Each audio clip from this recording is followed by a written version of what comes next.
remodel an older home, and I'm going to replace the old thermostat they have here to something more modern. This is a universal. I really like the style because it's very easy to install and it'll save the homeowner a lot of money.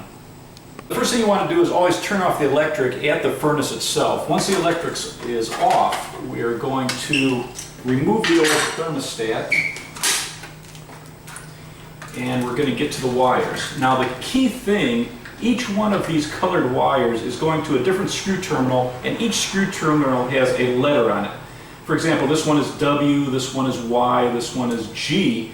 They don't always correspond to the color of the wire. So what we're going to do is, with the new thermostat, they have a bunch of labels, and we're going to take these labels and we're going to mark what wire goes to what letter screw terminal. And that's all we need to do when we connect the new thermostat, so it makes it very easy to connect.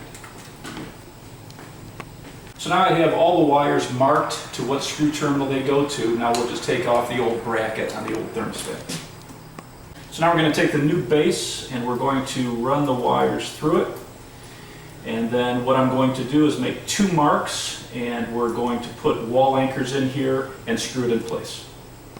So I just threw a level on the top. I made my 2 marks, and now I will pre-drill for the wall anchors.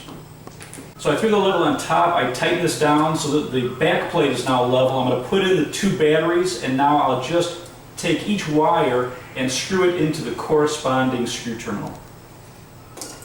Now I have all the wires screwed down. For this thermostat, you actually need a small precision screwdriver for these screw terminals. So now we'll move to the next step. Now there's 2 switches we need to set inside. One is for gas or electric, so I'm switching this to gas. And then there's an O or a B. If you have a wire that's connected to O, you're going to switch it to O. If you have a wire that's connected to B, you're going to switch this to B. If, in our case, we have no O's or no B's, we're going to switch this to O. So your instructions will guide you on that. And now we're just going to snap on the front of it.